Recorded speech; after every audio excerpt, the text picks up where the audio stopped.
அனைவருக்கும் வணக்கம்.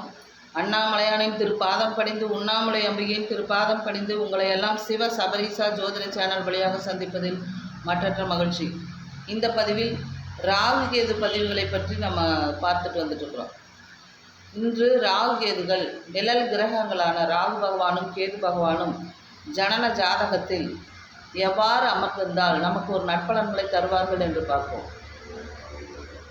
ராகு பகவான் கோச்சாரத்தில் இன்று மீனத்தில் ராகு பகவானும் கன்னி பாவகத்தில் கேது பகவானும் பயணம் செய்து கொண்டிருக்கிறார்கள்.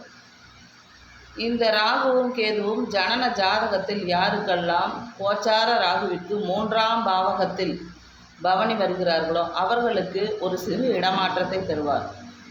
தாங்கள் முயற்சி செய்யும் பாவகங்களில் ஒரு நற்பலன்களை தருவார்.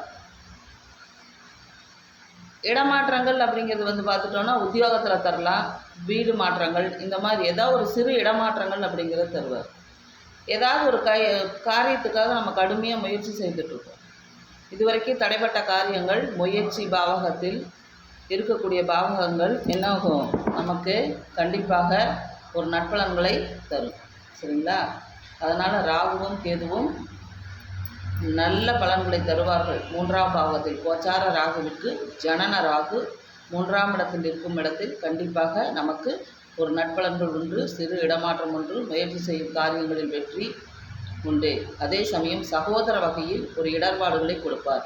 ஆக சகோதர சகோதரிகளுக்கு, அதாவது தன்னுடன் பிறந்த சகோதரர்களுக்கு சிறு இடமாற்றங்கள், அத்துடன் மட்டுமில்லாமல் ஒரு காய்ச்சல், ஆரோக்கிய குறைபாடுகளை கொடுப்பார்கள்.